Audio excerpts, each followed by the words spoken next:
Was there a final piece that fell into place where you're like, all right, I got to stop flirting with Christianity and I want to be a Christian now? Okay. Um, I don't think there was a final piece. Um, I was just so involved. So I just kind of went that way. And it's hard to argue really anything that is Christian, like the Christian values. You That's can't really true. argue them and be like, well, that's a really dumb thing to do. Yeah, at least the aspirational morality, I think is pretty universal. Those are good things to strive for. Hmm. You know, Ten Commandments. No, I don't think anybody's gonna be like, screw that shit. You know, Yeah. it's it's pretty good to follow the Ten Commandments, whether you're Christian or not. You know. Yeah. Although a lot of people don't, Yeah, I mean, even we if they all are struggle. Christian. Yeah. Yeah. But yeah, I was just curious because sometimes it's an intellectual journey more where you're like, I believe in everything except this one part. You have to convince me of this one part. And sometimes you start on the other end and you're like, I like these people. They're obviously good people. They obviously believe something that's improving their life. And I want to be part of that. And then Hmm. the intellect catches up a little bit later, you know. So it kind of depends on the person you are. Hmm. So yeah, it seems like you got stuck hanging around Christians, whether you wanted to or not. Yeah. Through work, Well, huh? I'm glad that like most of the people I hang around with are Christian now. Yeah. And it's like so much better. Yeah. Even though some of them, I guess there's a couple they're like new Christian Okay. and they still, I think they're getting lost in the third commandment. No, the seventh commandment. Uh, gosh, don't play this part of the video. So, I'm trying to remember It's all right. I'll go through them with you. Okay. Ready? Yes. The first one is that there shall be only one One God. God. Yes. The second one Honor is your father and mother. do not bow to any other gods or Okay. idols. So you're like bowing. Yeah. The third one is Smoke. do A not pack a no. day? You're Oh. covering mouth, so you're not speaking bad. Do not take Bear the Lord's false name witness. in vain. Oh, okay. Yeah.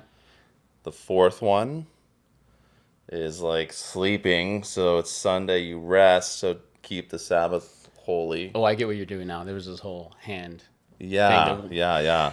Helps you The remember. fifth is honor your mother and father, so you're saluting Okay. them. The sixth is like shooting, so do not murder. Okay. Because, so, depending on your Christian tradition, I think all the Ten Commandments are the same, but they're numbered a little differently. Are they? Yeah, so Well, I sixth guess it and doesn't. ninth commandments are about sex. I remember that.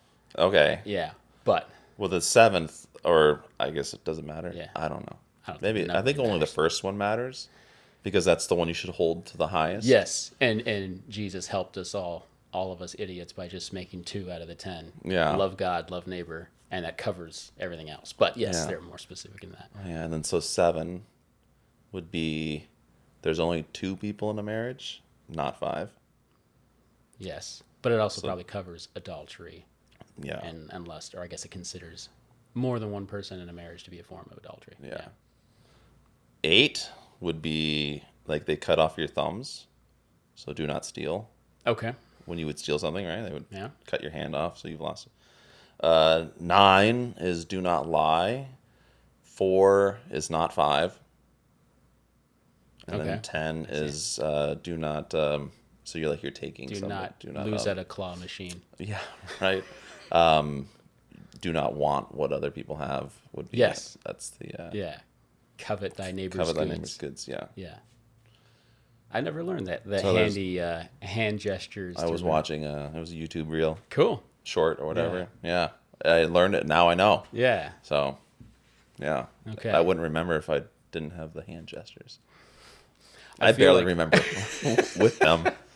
So, I feel like most people, Christian or not, our society is so sex saturated and just human weakness in general. I feel like a lot of people somewhere in their heart want to be Christian or at least want to investigate more, but they're like, I can't give up my sexual habits and desires. That's just asking too much of me. So then they avoid the difficult questions of whether it's true or not because they're like, I don't even want to figure it out. Yeah, and that's the whole thing. It's like if it is supposed to make you better, Yeah. right? But it's also like if God is the designer, then following his commandments, you're going to be performing at peak level, being the most human that you can possibly be, being just like, Steve Jobs inventing the iPhone. It could make a pretty good paperweight, but it's meant to be a lot more. The designer knows what it's used for, and here's how you can use it properly, and here's how you live the proper human life is the whole point of the commandments. Yeah. It's like the rules for life.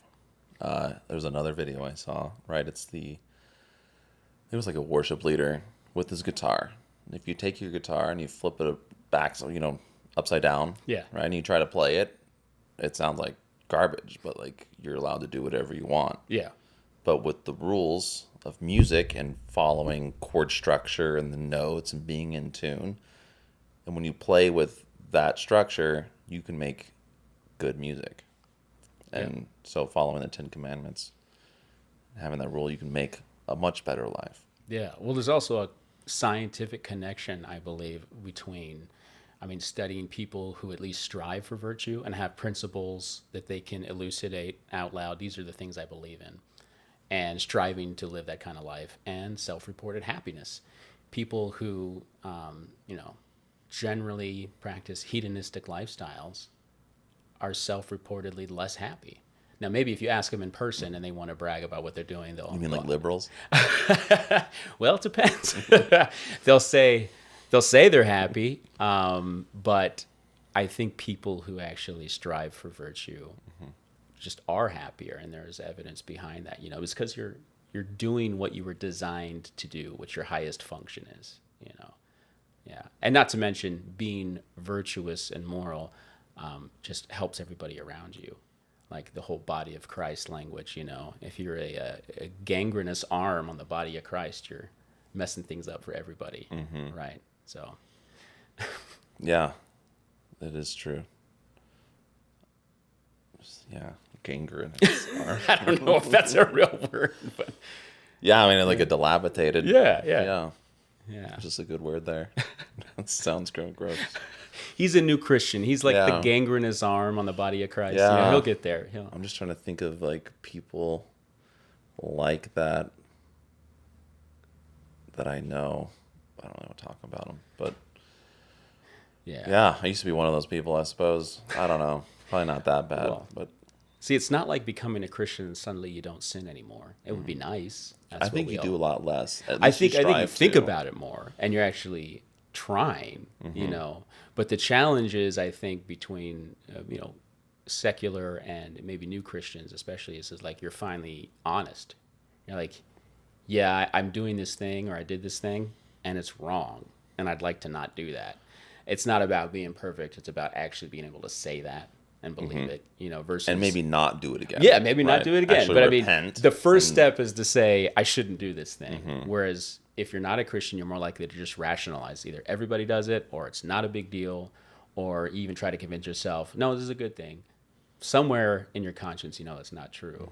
But it's very hard to live a life where you're doing things that you shouldn't be doing, or doing things that you shouldn't be doing, that cognitive dissonance harms you psychologically and emotionally. So human beings are really good at rationalizations and bending over backwards to just deceive ourselves. You don't have to do that if you're a Christian. You say, yeah, I screwed up. And it's in a book.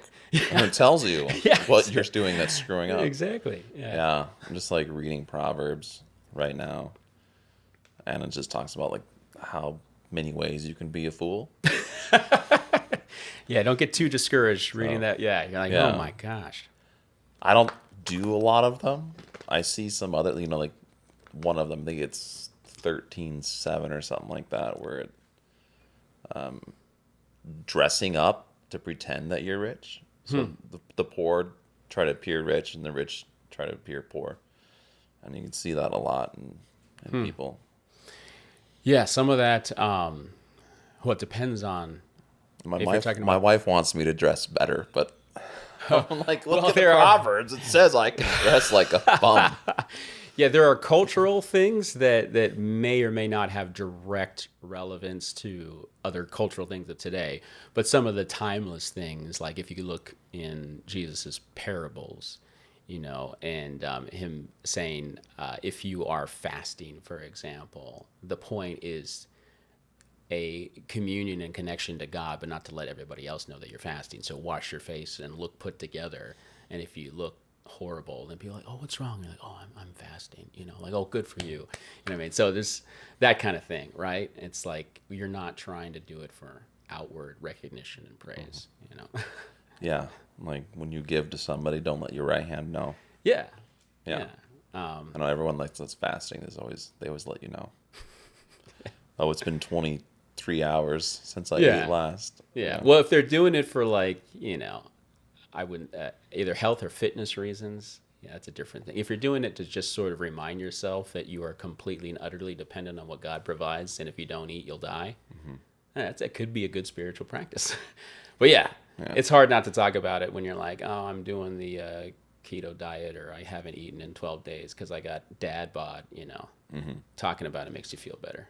Misery wants company. Right. I was talking about that I should go fasting. I need a fast. I'm going to start tomorrow. All right. Good. Check in on me. I probably won't do that. I really need to, though. It's supposed to be good for you. Yeah. Well, actually, I mean, me too, because especially all these sinful appetites, the things that trip us up and get us into trouble, they're not easily conquered. I mean, you can talk about St. Paul, talking about the thorn in his side, or however he put it, you can be incredibly holy. Something's always going to be tempting, and you're always going to have the darker parts of human nature, the more selfish parts of human nature that tempt you to do things. But I think fasting, what it does is it's just practice. Honestly, you're like, I want to eat, whether it's out of wanting to eat something good, vegetables, salad, whatever, that's fine. Or whether you just want junk food, either way, you're practicing self-control. My body wants something, I'm saying no.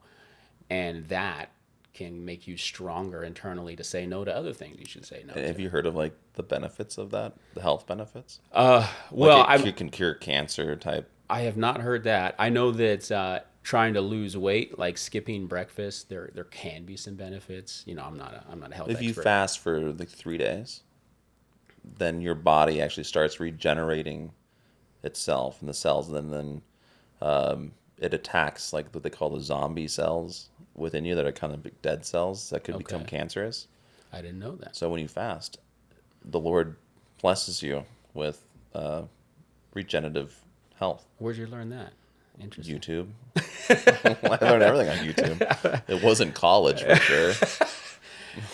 That's what I tell my students, actually, that I don't even know if I would have gone to film school if YouTube was around when I was their age, because you can learn so much, good information. I learned nothing in film school. Well, that's sad. Nothing. I learned a few things. But I didn't know what a C-stand was when I got out of school. Serious? Serious. What did you study? I mean, Film, broadcast. Okay. So, but your emphasis was like film style production, or was it TV style production? It was more TV, and then it kind of had a little bit of a film emphasis because they were like transitioning and creating the film department. So okay, I'm trying to find a reason why they didn't totally screw up your education. I'm trying to be generous. Because I think they just didn't have the faculty really to support the education. Yeah, and they were, I don't know. It was much better now. Yeah, but then it was new. I don't know, frontiering, I guess. Yeah, so when I went to grad school, I did learn a lot, and I'm proud of my education, but it cost me a lot of money, and debt is no fun. What are 3 things that you would do now differently? I wouldn't take out that big of a student loan. I would work through grad school, although it would have been really hard because grad school was intense. Like the number of films we were making, and attending classes, like it would be hard to hold down at least a part-time job, but it would have been impossible. And then I wouldn't have deferred my loans into oblivion. I would have paid them right away. But I was an idiot. I just had that attitude. It'll be okay. Well, how? Young and I don't dumb. know. Yeah, Right? exactly. Yeah. So, if my kids want to go to college, or especially in art school, I'm not gonna say absolutely not. I'm just gonna say, know exactly why you want to go. Know what you're gonna learn, and that you can only learn it well here at this school and not another way. YouTube. And yeah, YouTube can be really helpful. And don't be dumb with loans. Have a plan to repay them before you get them. Because the interest compounded, and I was in a hole deep. And If my kids want to go to art school, I'm going to say absolutely not. You'll go to a business school, and you'll learn art from YouTube or the internet or whatever.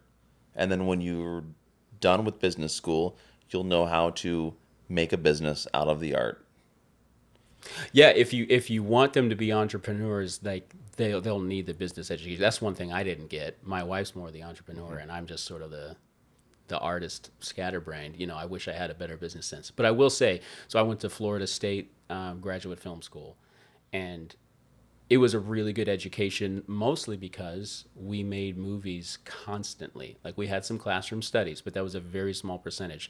We just were thrown in there with the upperclassmen who had already been there a year. We crewed on their sets, and I was on crew for at least 30 short films in 2 years. And that's the education. You learn the professional way to crew, and if you screw up, you're hurting somebody's film. So you don't want to disappoint your classmates or the upperclassmen. You have that pressure right away, and you learn by doing. And so that was sort of an irreplaceable experience. To be able to get on that many sets in a row quickly, it would take a lot longer on your own doing that. So I'd say if you can afford that, there's an advantage there. But again, that's not theory, it's practice that really helped. So, yeah. And then that's when you went to, after that, Life Teen?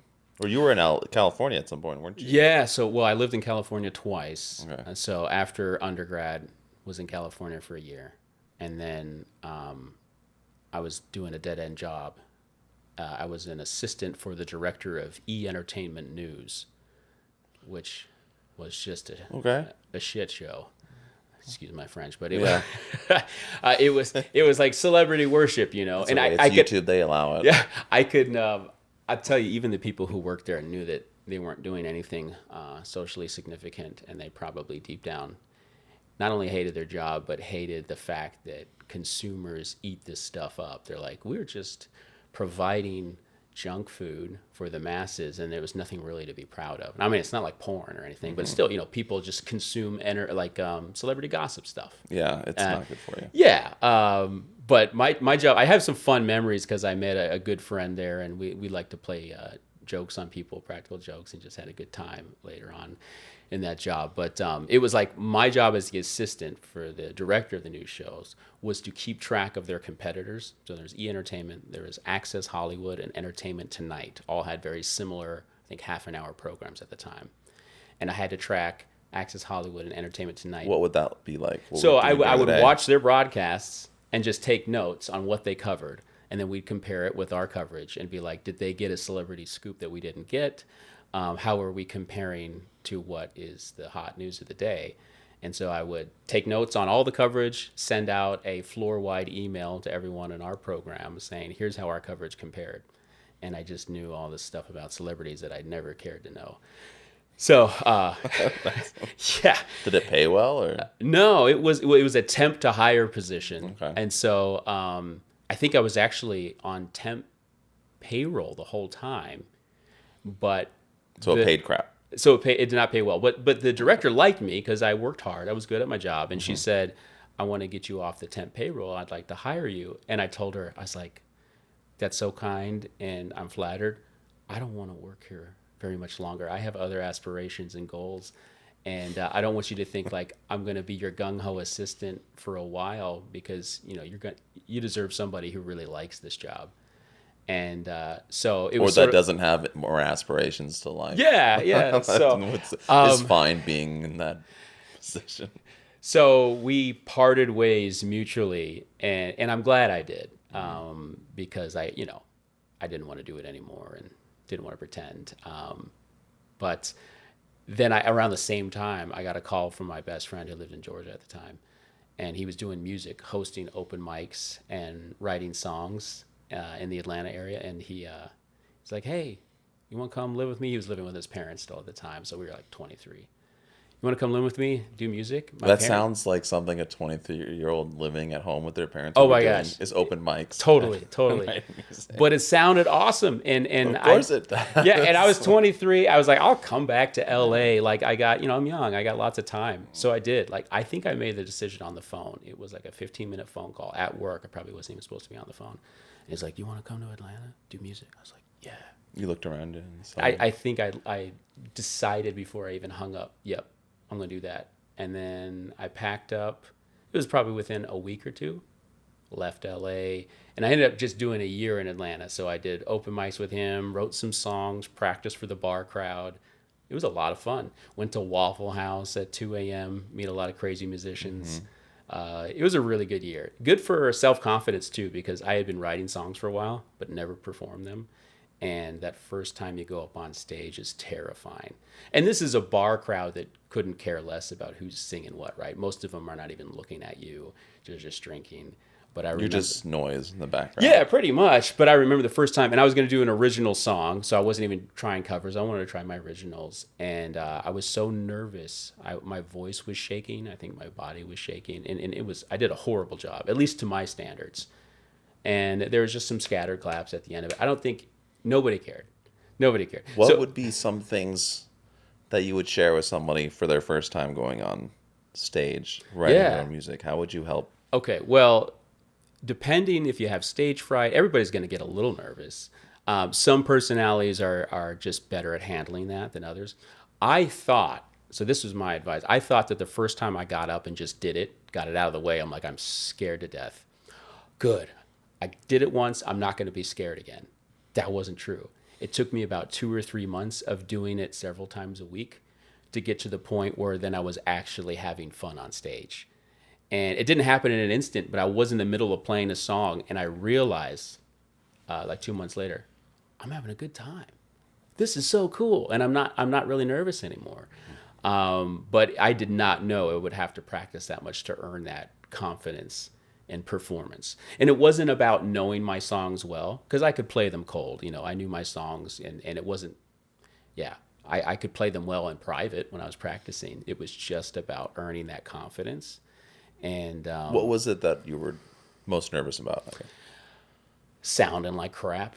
Yeah, I mean, not singing in tune, or not mostly that. I think part of it too is that I didn't want to do a lot of covers. I knew some, and they're the general crowd pleasers. A lot of Oasis back then for whatever reason. But there's something that you feel kind of naked when you're doing your own songs, and that kind of crowd, they're not really listening to the lyrics anyway, but you feel very exposed. You're like, I wrote this melody. These are my lyrics. They mean something to me. Were they Christian music songs, or? No, actually, back then, I mean, there weren't anything to be ashamed of, but they were mostly comedy songs. Okay. And so that was the thing. Song. If nobody laughs, you feel like crap, right? Yeah. To bomb at comedy. But they're not listening to your words. But they're not listening anyway. So, but here's the thing with that comedy too, is that if you're not projecting confidence, it's not going to be as funny. Like, you have to have a certain confidence. Is that when you wrote "Let Me Poop in Peace"? No, that was much later. But yeah, after the kids came. Yeah, but it was stuff like that, right? But it was stuff like that, okay. yeah. And once I got over the stage fright, ironically, and had that confidence, more people started to pay attention and laugh, because they can feel when you have that confident energy, which comedians tend to have, and then they want to pay attention. And it was working out great. How many songs were you playing? Like a set? They were short sets. So when you do open mics, at most, they might give you 15 minutes. Some only let you have one song if there's like a long list of people signing up for the night. But if it was a smaller crowd, I could probably do 3 songs. Okay. And I would typically do 2 originals and 1 cover, something like that, and then mix it up, And then I would go back to my buddy's parents' place. We would write. Oh my gosh, the schedule we kept was obscene. So after about 4 or 5 months of living there, we slowly turned into vampires, staying up all night, doing music, having a good time and stuff. Going to Waffle House was like the beginning of our night almost at 2 a.m. Oh But my. we would stay up till typically 7 or 8 a.m. doing music, and then we would get up at 2 p.m. the next day. And that schedule lasted for at least 6 months. And you weren't working. I was working, Okay. but it wasn't a full-time job. So I was tutoring high school students, in-home tutoring. So I'd go and I'd tutor them in geometry, chemistry, Spanish at one point. I even did a guitar lesson for a kid. But I had this rotating group of kids that I'd go tutor, but it was part-time, But living for free, because my buddy's parents were so nice, I didn't have to make, as much money as I have to make. What kind of people are they? Very wonderful, generous people. Is it wonderful though? You mean to let me be a freeloader? To have one of the best years of my life? Yeah. Would you raise your kids that way? If someone I was close to, because his mom and my mom are best friends, and they wanted to go do music, and I said, yeah. Well, they didn't say stay here in perpetuity. I think I told them, I was like, can I do this for a year? And like, we'd love to have you. Okay. So if they have the opportunity to do something with, an end date in mind, and have an adventure when they're young, yeah, Okay. do it. Because honestly, that confidence that I earned, not only songwriting, but performing, it carried over into acting, carried over into directing. And It changed your life. Yeah, it really did. Yeah. Like, if I could get over being scared in front of mean bar crowds sometimes, then what can I do? Yeah.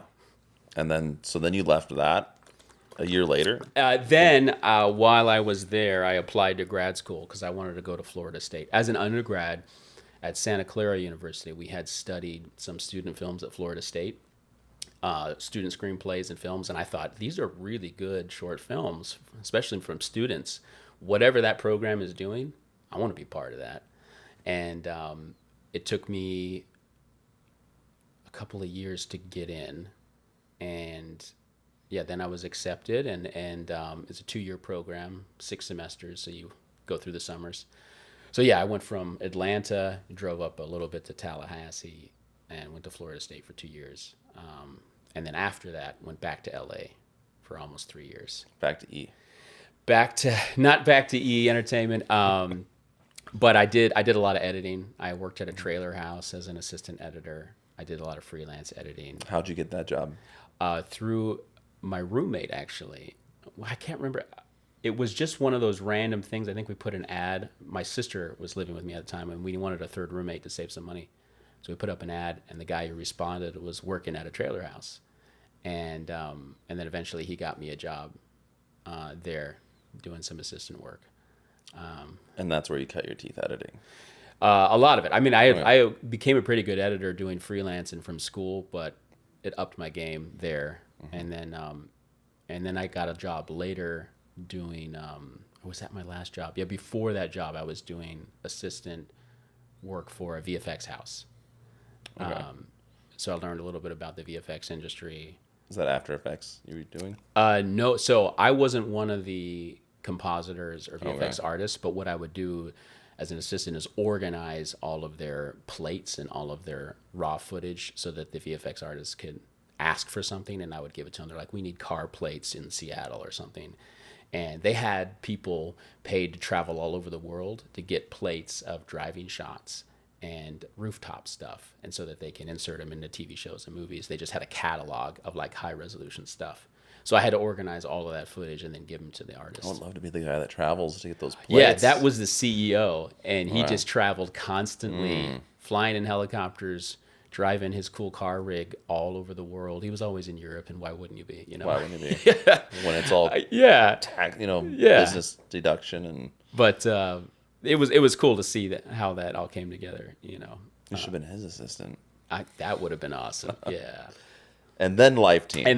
Yeah. So one of my close friends from childhood was a youth minister, and he was for Life Teen, and he was in San Jose, but he knew some people who worked at Life Teen headquarters in Mesa, and so sometimes he would keep track of their job listings to tell his other youth minister friends, if they wanted to work for Life Teen corporate, maybe get on this. And I had done volunteer youth ministry years before on his team, and it was a good time. But he said they're looking for a film producer in Arizona, and I thought that sounds cool, and he was really hyping it up.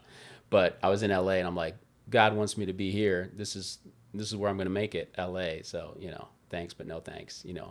And I didn't apply. I looked at the job, but I didn't even bother with it. It was just like in one ear, out the other. But it was really a God thing, because I think a week after he told me about it, I couldn't get it out of my mind. Like, it kept just reappearing there. And I said, well, maybe I should just apply and, see what happens. And so then I put an application, worked really hard on a cover letter. And ChatGPT? no help from ChatGPT back then. And then, it was only a week after I applied, I was utterly convinced that that's where I needed to go and that's what I needed to do. And ironically, it took me 5 months from when I applied, and I harassed Life Teen. I called them several times a month. It took you 15 minutes to go to Georgia to play music, and it took you 5 months to go from LA to Phoenix.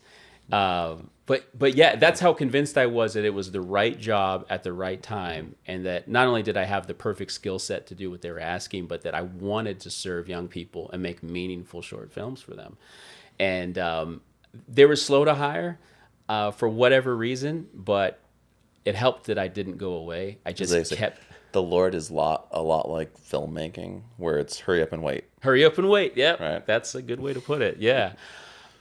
So finally, the reason they actually pulled the trigger on hiring me, or at least giving me a formal interview in person, was because the same friend who told me about the job, he's like, they're doing a special event in Six Flags, near LA. And he's like, why don't you come to that event with me, and then I'll introduce you to the CEO of Life Teen backstage. And so I did, and I must have made a good impression. I said, hey, I applied for this filmmaker job, and I'd love to hear back if you guys are interested. And so it was on his radar. He told my eventual supervisor, have you talked to this guy? Let's interview him. And it was only like a few days later, like, we're going to fly you out. So I didn't leave it alone, and it finally happened, and had that job for 7.5 years. Yeah. Yeah, that was a pretty good job. I loved it. Yeah. Man. Yeah. So then, what is it like creating Christian content in such a terrible world? Let's put it. I don't know. Loaded question. Well, that particular job. So you have to understand that what Life Teen did is they're packaged as educational materials. Mm-hmm. So we have churches that use Life Teen programs all over the world, but we would basically pitch video ideas. The video ideas would get approved, and then whatever that semester's curriculum was, so we would have like a focus. We're going to talk about the sacraments, or we're going to talk about the commandments, or whatever it is, or maybe church history, and we would pitch ideas for videos that would supplement that.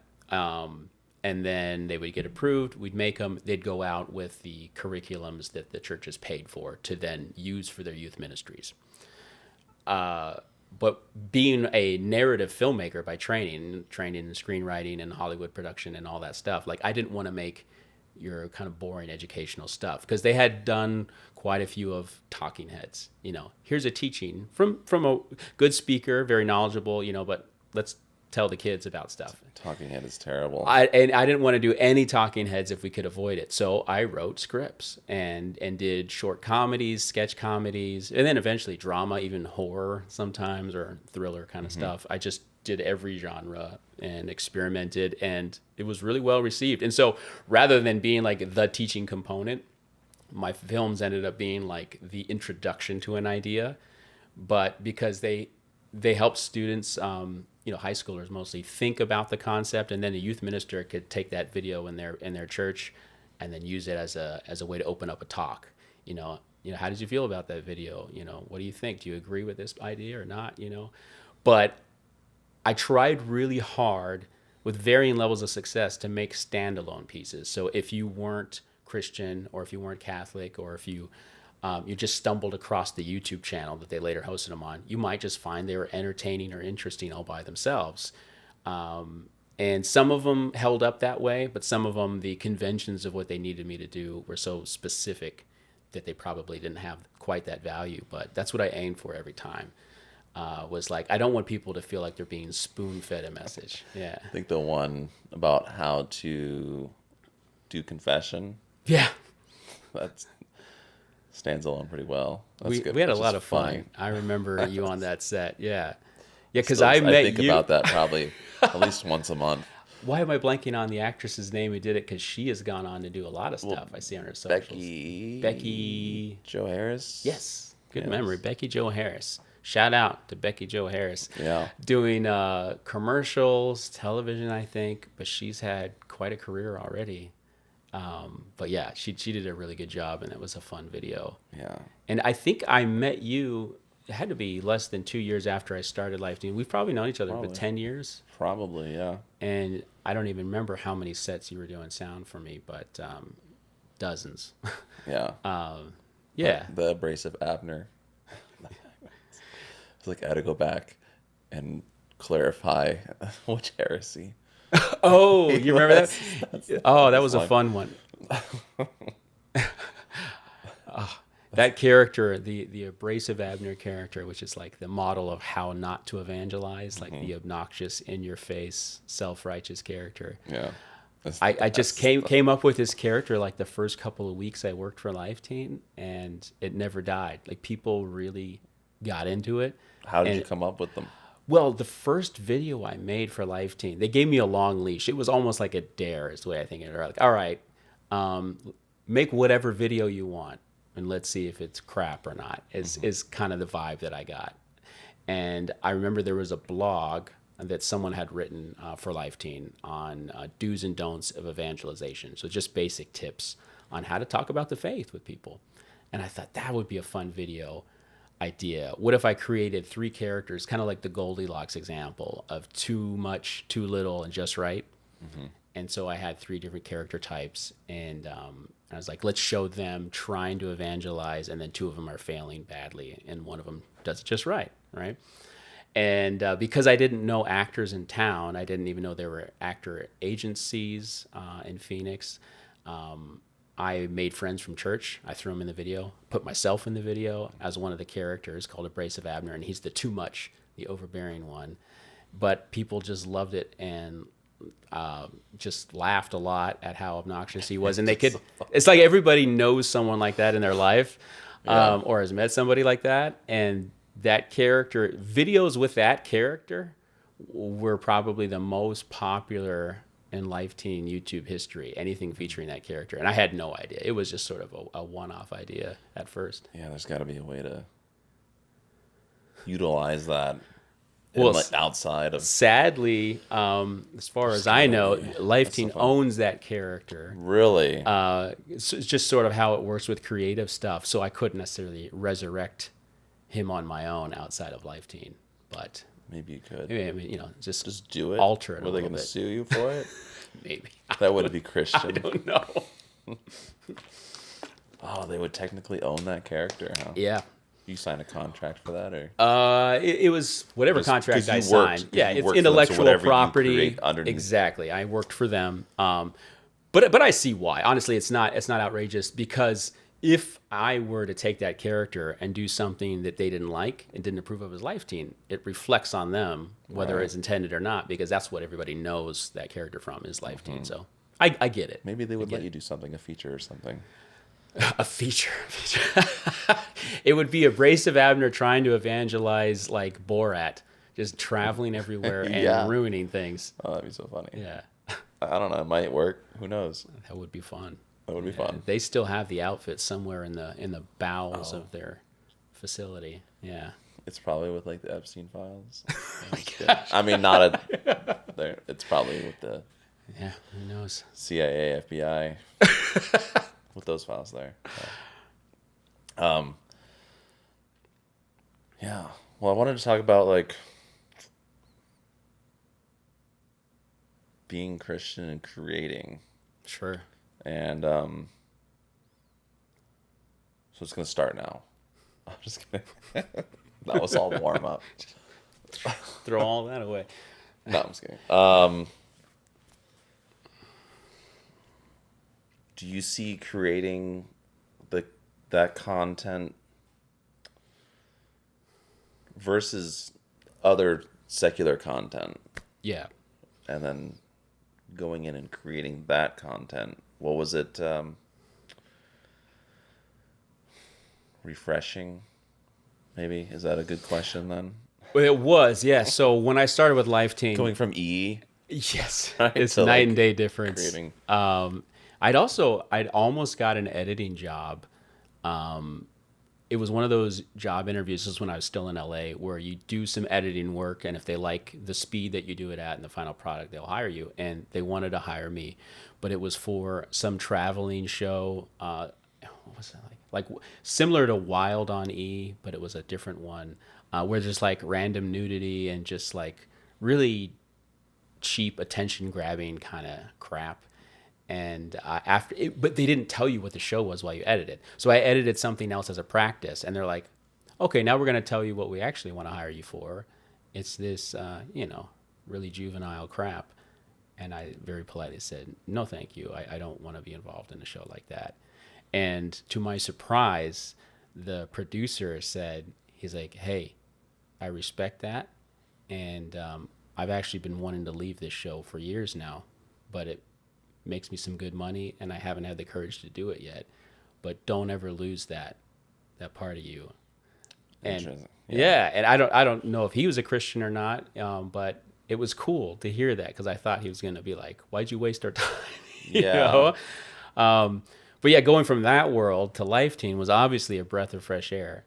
And I really enjoyed the content that I made. Not only that it was in the Christian sphere, but like the challenge of making something entertaining and broadly accessible as well.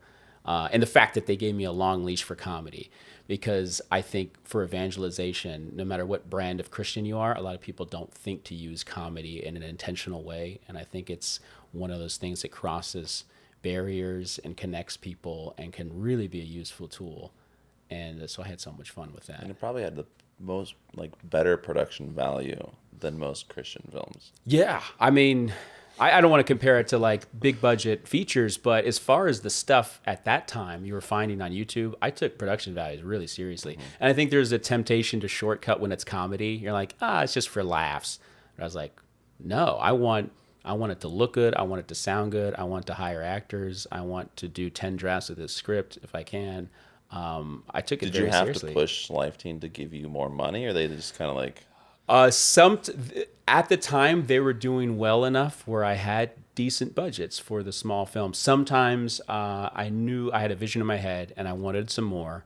And if I had a really good reason for it, they would provide. Sometimes the answer was no. But I do remember some times where I'm like, I need a little bit more. And they're like, why? And I'm like, because I want this insane dolly shot. That's why, or whatever it was, or I want this location. Yeah. So it was a good time for creativity, and I got to make a music video. Like, go out and get a shopping cart and sit in it and push it. Yeah, There's your dolly shot. I got to make a music video for $10,000, which does not sound like a lot, obviously, but for a nonprofit Christian organization making a spoof music video, that's a decent budget. Like, I wouldn't be able to spend that with, I would have to fundraise pretty hard to get $10,000 for my own stuff. So it was cool. And I made another, I think it was 14,000 was the most they let me spend on a short film. And I'm trying to remember if you were on that one. That was the anti-pornography sneaky storytelling one. I can't remember my own title. Virus. The virus. It was just the virus. Yeah. I was on that one. Yeah. So they gave me a decent budget for that one too. That looked pretty good. It had its very unique style visually to it that the rest of the content you made for Life Team was much different. Well, thanks. Yeah, I always tried to match the genre with an intentional style that felt like it supported it, and that's on a very much smaller scale. I had went to, was it NAB one year, and the cinematographer for all of SNL's digital shorts at the time, Alex Buono. I don't know if you've ever seen his stuff. Nope. He had been doing it for at least 20 years. but he was giving some lectures and seminars on different cinematography styles and things. But one of those guys where, if you think about SNL digital shorts over the years and how many genres they had to mimic, and if you were the DP on that, you pretty much master every look in film history because you're trying to spoof them, you know? And yeah, on a small scale, I felt like I got so much practice in knowing what a genre looks like and how to manipulate things because of all the variety that I got to do, you know? I guess that leads me into the question then, like, what did you learn production-wise that makes the biggest impact in your video? So I guess I'd have to clarify biggest impact on audiences or biggest impact on like the quality of the product that I could be proud of. Visualize. I think it's always having a plan. So I would sit down with any DP, and I used less than a handful basically my whole time there. And we'd walk through the script and shot by shot say, camera here, camera there. Sometimes we'd argue over where's the best position and why. And then we'd pull up examples of lighting that we wanted to mimic, say something more like this or more like that. And we'd spend a good deal of time prepping. And so that way on set, it's like paint by numbers, hopefully. Now, you want to be open to spontaneity and always problem solving on set. You know, like stuff goes wrong and you're going to have to be quick on your feet. And you can't throw a tantrum when something doesn't go your way. You just got to roll with it, right? But the more you prepare ahead of time, the less problems you're going to have on set. You can minimize Murphy's Law, you know. And so intense preparation, if you want a good product, is essential. Like the best thing I liked about being on your sets was that I always knew we'd be done on time. Hey, I'm really proud of that. Yeah. I didn't know. Yeah, especially in that time of my career. Yeah. Like everything was overtime. Like nothing was organized. It was just chaos all the time. But like being on your set, it was like lunch was on schedule, wrap was on schedule, maybe even early. I'm glad Like, you had that it was experience. so well organized. Yeah. I appreciate that. And I have to credit Florida State for that because we learned union rules for production for how many hours you can work, you know, between meals and what overtime looks like, how to treat your crew. I took that very seriously. Whether you're actually unionized on your crew or not, I'm like, I want to treat people with respect. And yeah, so Absolutely. I carried that over and tried to get that right. Yeah, that's good. It's like the less you work for, the less respect you get.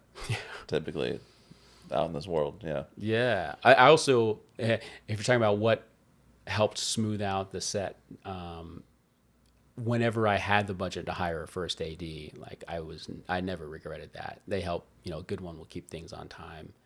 And it's so easy as a director to get lost in what you're doing and not pay attention to The crew. Yeah. Yeah, I bet. Yeah. Like I've done a few things since then, like on my own, and I get so wrapped up in what I need to get done. Yeah.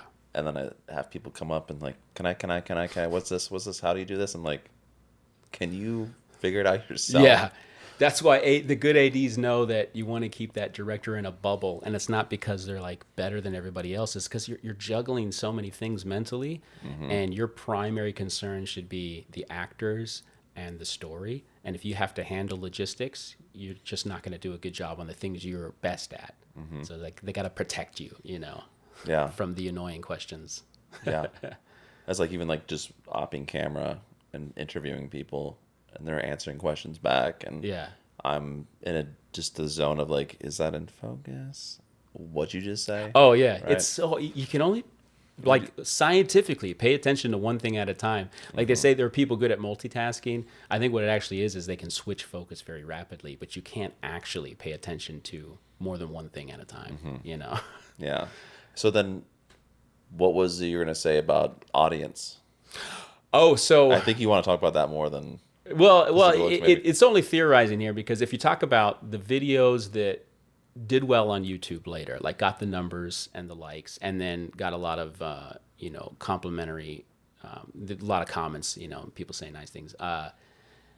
Typically, they were the comedy. And because I think it was so refreshing and unusual to see something purposefully evangelistic that wasn't afraid of comedy.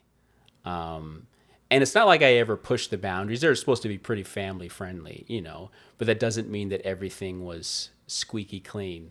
There's some like purposefully cringe moments in my comedy because, you know, it's comedy and you have to take risks to make people laugh. And when the risks paid out, and sometimes they didn't, you're not always going to hit the mark, but those people just loved. And the numbers went up, and that's what they remembered. So when I went to Life Teen conferences, that's all they wanted to talk about. It's like they wanted to talk to me as Abrasive Abner and do the voice. And it was fun. It got a little annoying after a while, but, you know, it was... it is cool at the same time. You dress up as him and go to... I only did one conference where I made an appearance on stage as the character and did like a live joke with our vice president, and people loved it. And it was like uproarious. That's pretty cool. Yeah. Yeah, to like just have a character that everybody likes. Or like, enjoy. Not something I planned on or ever thought would happen. Because like I said, that character was created the first week or two of Life Teen. And I had one of my coworkers, I was like, I need an outrageous outfit for this character. Can you help me pick something out at Goodwill? So we drove down the street, just picked a hat and a weird looking jacket, not knowing that that would be the uniform for the character for the next 10 years or whatever. Yeah. And then I was going to go somewhere with the I forget. What if you want to chat about like Christian filmmaking in general? I have lots of thoughts on. Yeah. Oh no, I had it here. Just I want it first. Going down the comedy route. Yeah, sure. You would do a lot of different takes for. Not because people messed up or there was something wrong. It's because you did a lot of different comedic takes. When you were in the edit, and then after, did you regret not using another joke? Or did you pretty much land on what you thought would be the best? I would say at least half the time what I thought was the best joke that came out of a particular scene was the one I ended up using in the edit. But sometimes I was surprised, and thankfully, I mean, this is why people test screen, is that something you find funny on set may not land with an audience. And it could be just the joke isn't as funny as you thought, or the way you edited it doesn't have the timing that you imagined in your head. So I would do test screenings with my coworkers. They would come into my edit bay. I'd play them a rough cut, and if they didn't laugh where I thought they were going to laugh, and if I had a backup joke, I'd swap it out. And I'd be like, come back. Let me try this one. So sometimes I was surprised by what landed and what didn't.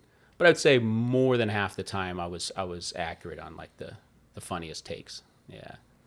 But in comedy, it's like if you cast well and you're casting funny actors with good improv skills, it's a complete waste if you only let them do what's on the script. Now I get that for safety because, you know, I try to write a funny script. So hopefully the jokes are going to work. But if you know your actors and you're like, all right, we got that one in the bag, it's safe, let's try something silly, off the wall. And a lot of times those are the takes you end up using because you trust your actors and they bring their talents. Yeah. Well, then I guess how often did you not use your written joke? So I would say, ironically, when I was acting in those early videos, I think a lot of times I wouldn't end up using the joke I wrote. I would come up with something in the spot that was funnier as the character and end up using that. But for a lot of the actors who weren't necessarily comedic actors, sticking to the script was usually best. Sometimes I try to have them improv, but that wasn't their strength. But somebody like Becky Jo Harris and other comedic actors would surprise me, and I would be a fool to not let them run with it. Yeah, because you'd let them do so many takes. Yeah. And then it would just be fun and just made the day so much better. Yeah. It never seemed like we were making a film in that sense, that we're just having fun and joking around. And then also kind of the byproduct of that was creating this video. Yeah, well, I'm glad to hear that, and I think I had fun on so many sets too. If you get to make movies for a living, and even for part of your career, and you're not having fun, what the hell are you doing? Like, there are people who would dream of making movies for a living, and if you're gonna be a sourpuss on set, or you just don't recognize how lucky you are and how fun the creative process is. Like, if you can't have fun, you're in the wrong career. You just are, you know. And it doesn't matter if it's a comedy or not. You could be making a horror film. Making movies is fun. It's like the whole point. Yeah, that's why we went to school for it. Yeah. To do it because it looked like it would be fun. Yeah, And an awesome thing to do. it should be. Yeah. But I've gotten so far out of it for the most part just because the secular type of content. Yeah. Well, there's also, it depends on, you know, I was given a long leash and a privileged position that you don't always get. But when there's money on the line, especially for television, there's strict deadlines. I had deadlines, but there's some things that have to go to air. And then you have to, if it's a money issue, you have to convince your producers you aren't throwing your money down the toilet. I can understand why pressure mounts, and it could suck some of the fun out of it because you have to deliver or you're in deep trouble, you know. But the people you want to work with for the rest of your career, the people who still can take all that pressure and still have so much fun. They shoulder it so the rest of the crew doesn't feel it. It's kind of like director's job. It's like, I will let you have fun on set in a respectful and professional way. I'm not going to make you feel all the stress that I have on me right now. It's easier said than done. Yeah. Did you vote for Trump? You really want to know that?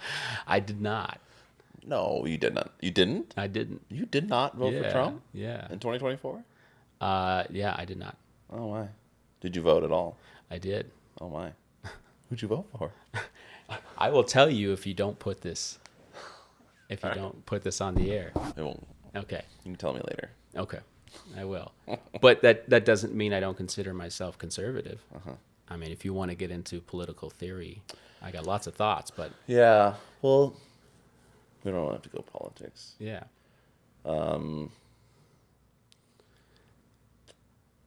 We could talk about whatever you want. Sometimes it's good because I teach at GCU, and a lot of the students naturally they want to hold on to their Christian identity and be good Christians who can hold their head up and also want to work in the entertainment industry. So they ask me all the time, well, how do you do it? You know, and there's not one way to do it. How do you do it? Right. It all depends on how you're approaching the role of the arts in society.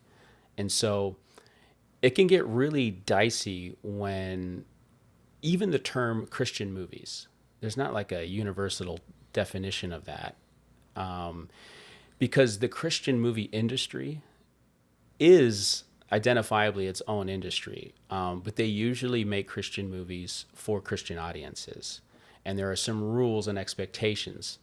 So if you want to make a movie you openly identify as a Christian movie, well, one thing audiences expect is that it's not going to be higher than a PG rating. It's going to be family friendly. It's going to have obvious, not only Christian themes, but talking about Jesus, talking about very Christian things. And it's going to have some sort of redemption at the end. Like there's a story arc expectation too, you know. And there's inherently nothing wrong with those movies in that formula. But as an artist, as a filmmaker, as a storyteller, you kind of have to decide, what do you want your job to be? How do you picture your role? Are you preaching to the masses? And I even hesitate to use the word preaching. Do you want to make stories for the masses, or do you want to edify the faithful? And both of them have their place, right? Because as Christians, in our walk with Jesus, we need things to uplift us, to inspire us, to help us stay on the path, right?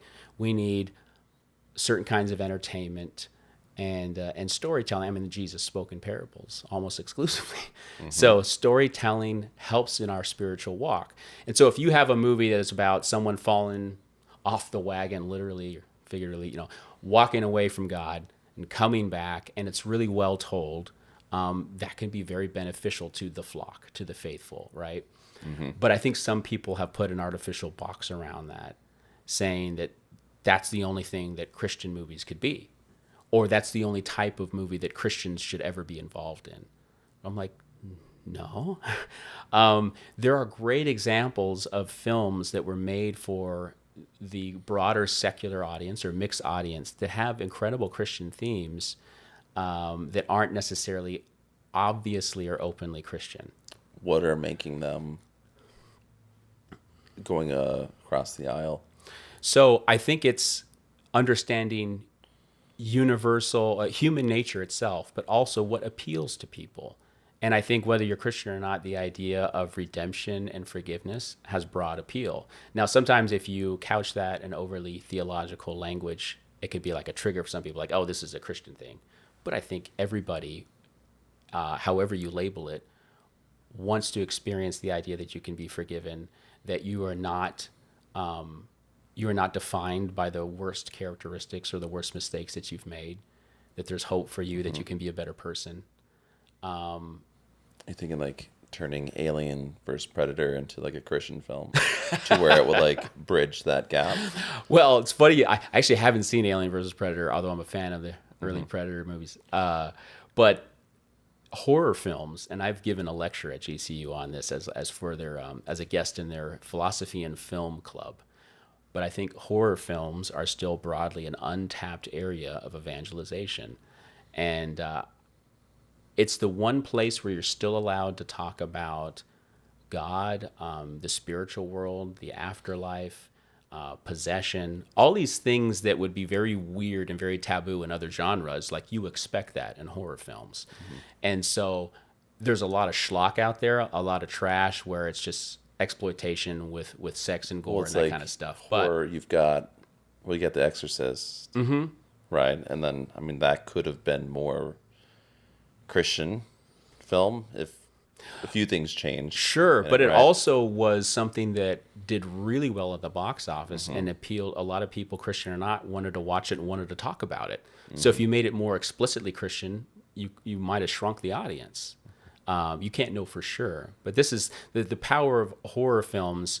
It's like it allows you to meditate upon your mortality and the possibility of an afterlife without feeling like it's preaching to you, because that's sort of the whole point. Yeah. I mean, there's subgenres of horror. There's like the slasher, there's like the murder mystery, and there's like the possession or the haunting kind of horror stories. But things that involve demons, ghosts, possession, they appeal to a broad audience. Like, you do not have to be a Christian to be interested in what that world is like. And I've seen some filmmakers take that and make more explicitly Christian films, or at least sneak in through the back door Christian ideas, and basically forcing a secular audience to say, well, what do I believe about that? And I think that's fantastic. But I think we need both kind of filmmakers. We need people who are going to take the Christian worldview and repackage it and give it to a secular audience. And we also need filmmakers who are going to give Christians themselves good things to watch that edify them. That wouldn't justify Christians making content that is not for the Christian viewer, you know? Well, so as far as a matter of conscience, I think if you're going to be on crew making something that is obviously objectionable, you know, we're talking pornographic or blasphemous, there's a problem with you participating in artwork that directly contradicts the church, you know. But there's also a place for just regular entertainment. It doesn't have to be Christian. You know, like people who are in all kinds of professions, you know, plumbers aren't asking, am I doing Christian plumbing? No, you're a plumber, you're fixing pipes, you know. Maybe they can bless each one in the name of the Lord. So I think as long as it's not directly countering, could be holy water going through those pipes. I didn't consider that. Yeah. If it's not directly countering or pushing against the Christian worldview, you know, films need crews, they need artists, and you can participate in that. But better if you were on, like, you know, above the line producer, director, and a writer, and you want to support Christian messages and worldview, go for it, you know.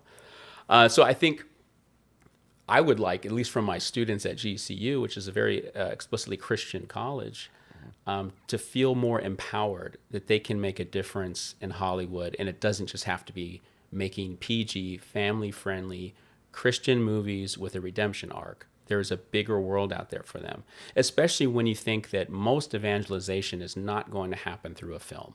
I think Christians have this idea that if they make the perfect movie and then they did an altar call after that movie, that you're going to give The a whole audience. church is going to surrender their life to Jesus right then and there. And I think that's ridiculous. Now, the Holy Spirit can work miracles, and they do happen, but those expectations are they're not realistic.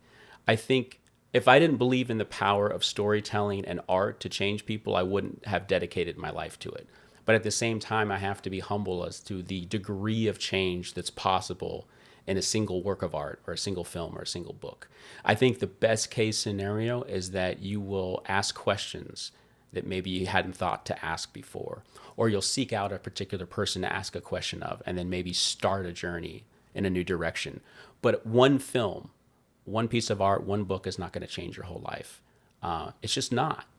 And so when you take a humble approach to the power of the medium, I think you can sort of get over the fear of, I have to make a one kind of movie. Unless it was like Star Wars in the Crusades or something. I don't know. You know, a movie that was just such a huge impact on everybody that, I mean, if they had just made it Christian. Well, even Star Wars is arguably Christian themes. You know, there's a lot of things. There's a way to view films in a positive light, and there's a way to view films where you're nitpicking everything that could possibly be against Christianity, you know. And it's not always easy to tell.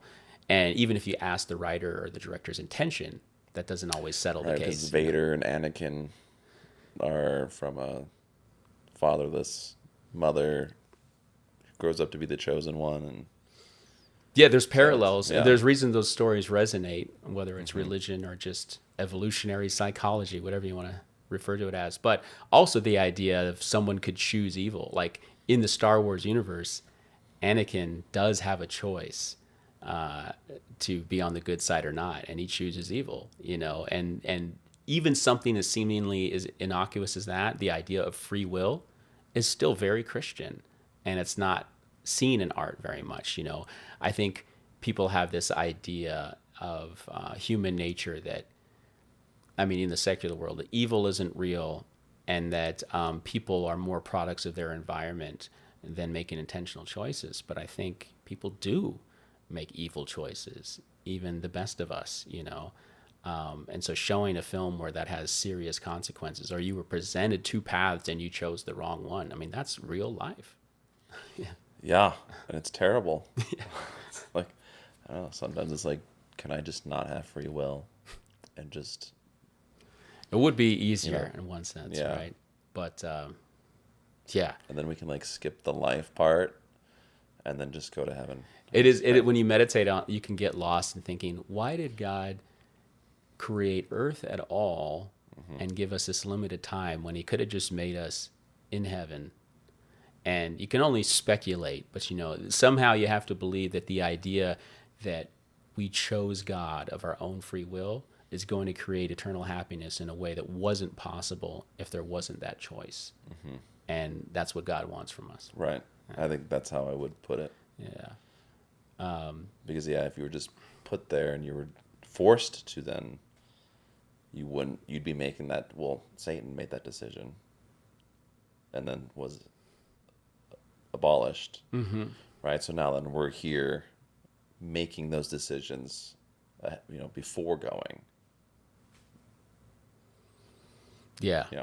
I guess with the angels, it's a little bit different because supposedly their understanding and knowledge of the weight of their decisions is much clearer than human beings. We have limited foresight into the consequences of our decisions. So that's why once Satan decided to separate himself from God, it was an eternal decision, versus most of us are just dumb. We think it's the right thing in the moment, or we're just weak. But we're still making an eternal decision. I mean, thankfully, while we're alive, we can turn around and make a different decision. But I'm sure if we saw the spiritual weight of each of our small decisions, we would be overwhelmed. Yeah. So you saying the angels have foresight?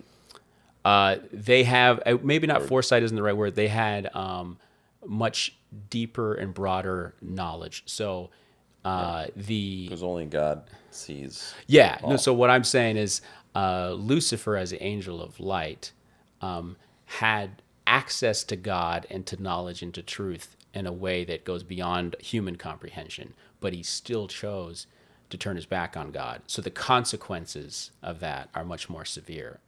Whereas, at least in some Christian traditions, there is something called, trying to think of the right term.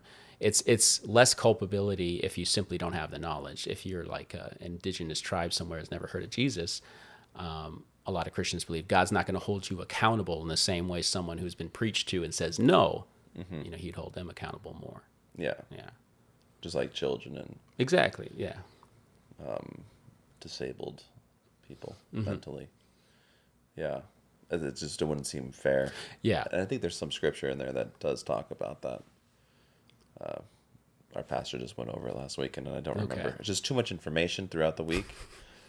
I just don't hold on to it. sure. It's in there somewhere. I know where to reference it. I just don't know offhand. So, Yeah. anything else that is a game changer? Fighting the film fight and art and Christian conservative. I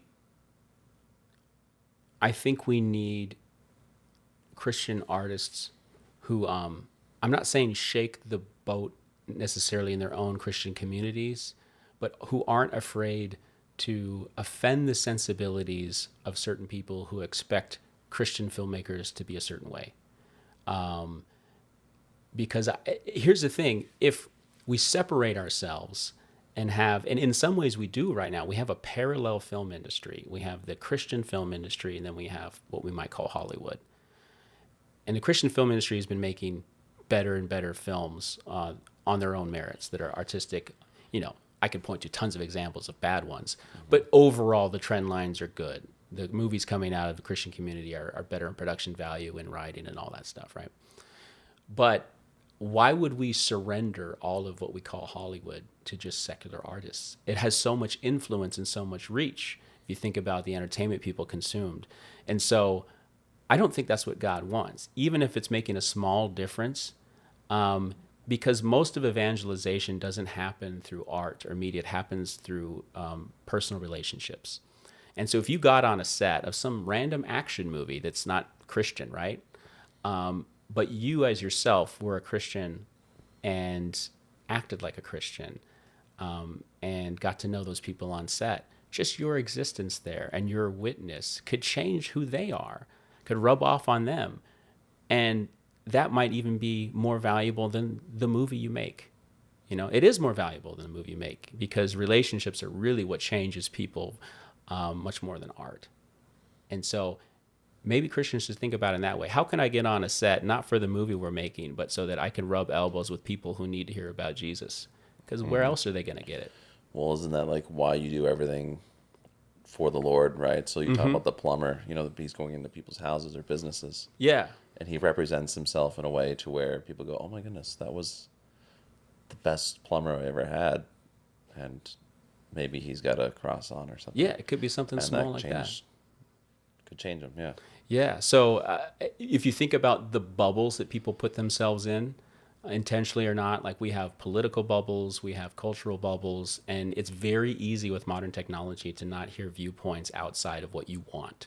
It's entertainment, information on demand, catered to exactly what makes you comfortable.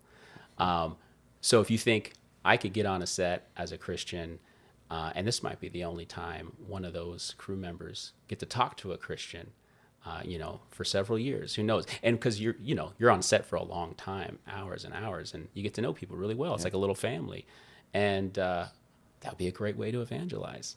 Yeah. Yeah, like praying before lunch. Mm-hmm. Yeah, we never did that, did we? I was inconsistent. I remember doing it a few times for sure. Yeah. Yeah, It's like with Turning Point, it's like, I think this is the only set I actually remember praying before lunch. Okay. Yeah. Oh, that's cool. Yeah, it's really cool that they do that. Yeah, and I think people are a lot less offended than we like to say. Like, look, so you're not Christian or don't believe in God, and you see a group that you're part of praying. So what? Don't pray along. But I don't think anybody's going to storm out of there Yeah. and be like, what did you just do? And if they do, I don't know. Then they need a little bit of help. Yeah. It's on them. But hopefully their life is going to get better. Yeah. Then we just add them to the prayer. Exactly. As they're leaving. Please, best Bob. He's so mad right now at this prayer.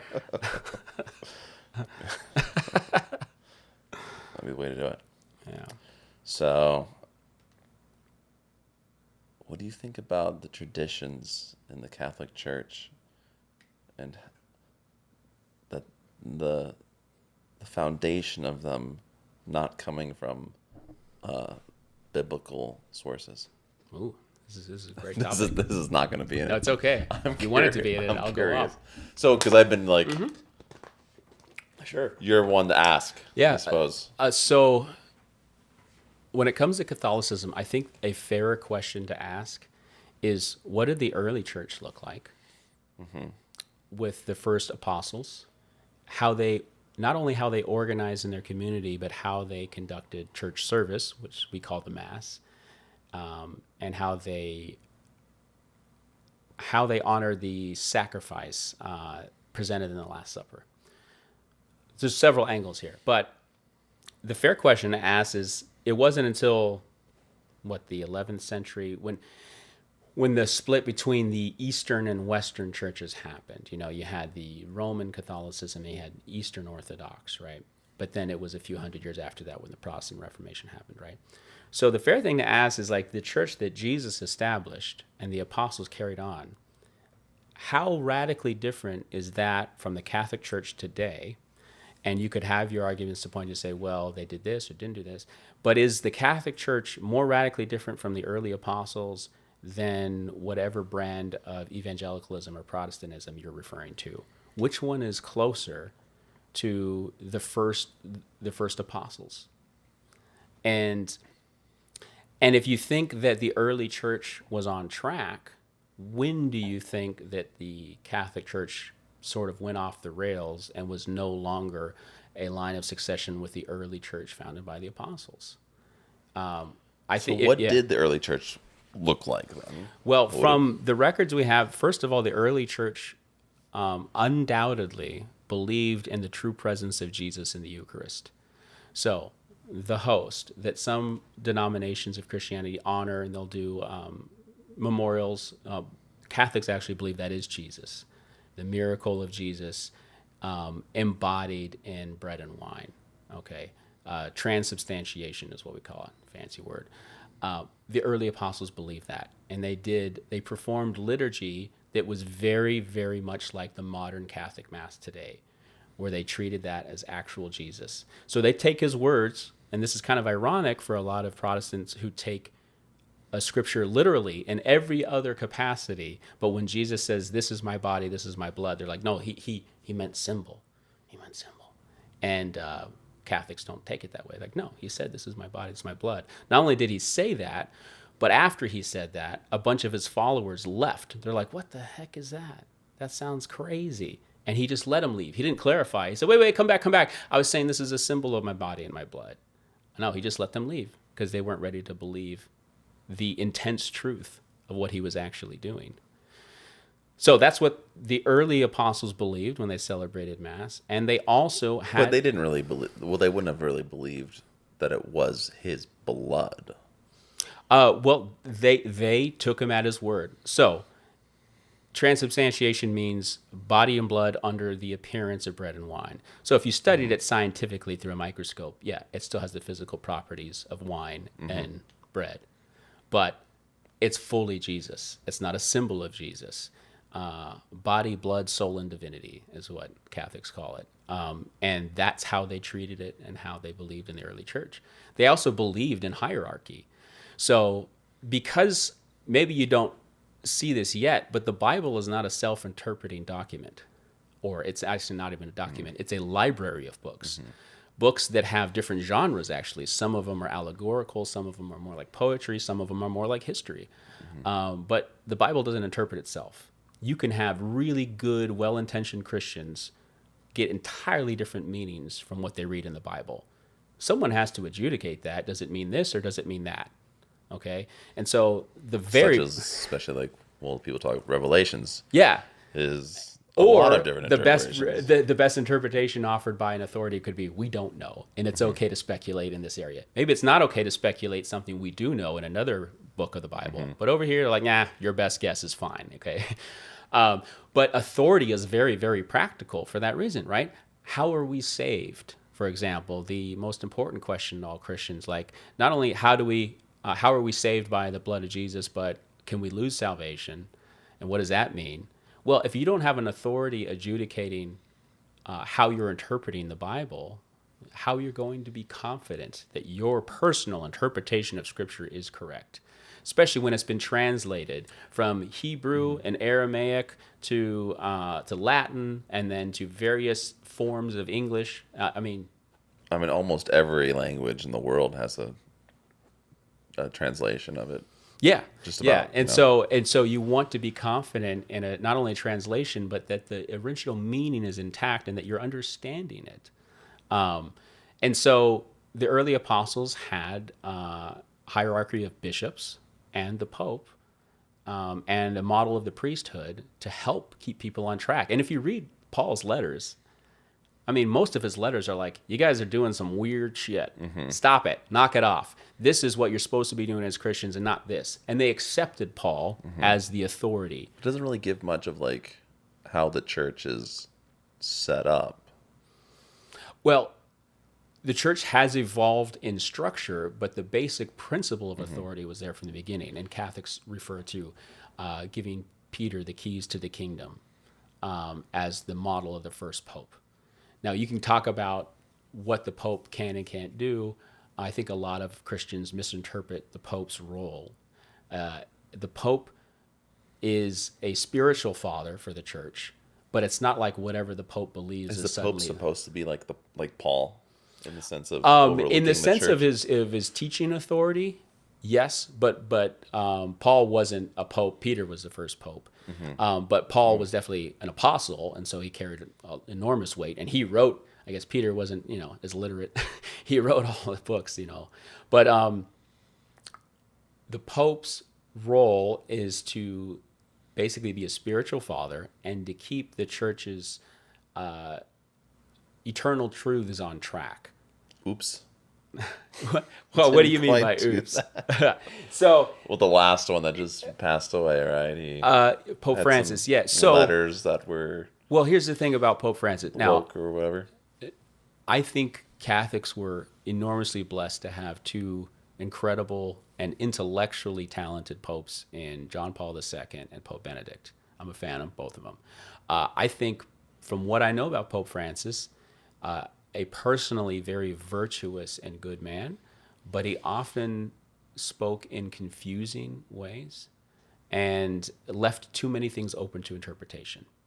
And so in that sense, I don't think he was a very good intellectual shepherd of the church's tradition. In some ways, he acted like a very helpful pastor in his notions of forgiveness and mercy, and I'm sure he attracted new people into Christianity that maybe didn't give it a look before him. But at the same time, and me as someone who values intellectual clarity, I don't think he was good in that area. But here's the thing. Popes very, very rarely speak what's called ex cathedra, or from the chair of Peter, meaning the full weight of truth is behind what they're saying. They have to make an official pronouncement.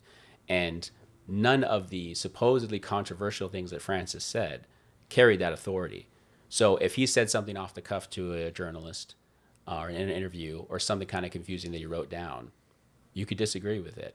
And there's nothing wrong with that. It's not everything the Pope says has authoritative weight behind it. In fact, I think...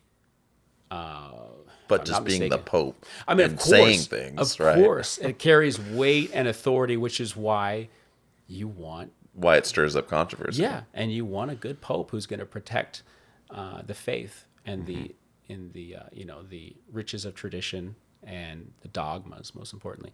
But I think Pope John Paul II only spoke once, and I feel bad, I can't even remember what it was, from the chair of Peter, saying this is authoritative teaching from the church. And he reigned as Pope for 25 to 30 years, and only once did he say, there's no questioning this. This is the church, the truth. You don't remember what that was? I don't remember that. But all I'm saying that to illustrate the fact that it rarely happens. Now that doesn't excuse popes from loose talk and ill-considered comments and that kind of thing. They should be a spiritual and intellectual shepherd, and some are more talented at the spiritual example than the intellectual example. And I hope Pope Leo is gonna be different on the intellectual front. So far, he's been very cautious and more precise and measured in his statements. I think that's a good thing. I think the church needs that right now. But anyway, yeah, it's not like anything the Pope says is suddenly Catholic law or whatever you want to call it. Yeah.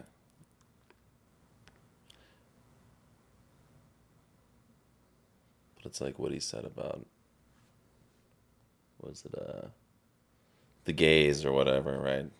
What in particular? He was saying it was like okay. Whatever. So, what's that letter that was something along those lines? I can't remember now. To my mind, one of the most controversial moves was whether gay couples could be blessed. Mm-hmm. And I think this was widely misinterpreted in the media. So basically, the idea is if a same-sex couple, male or female, comes up to a priest or a bishop or the Pope, could they be given a blessing? And his answer was yes, but not blessed as a couple. He's not blessing the relationship. He's just saying you can bless them as individuals.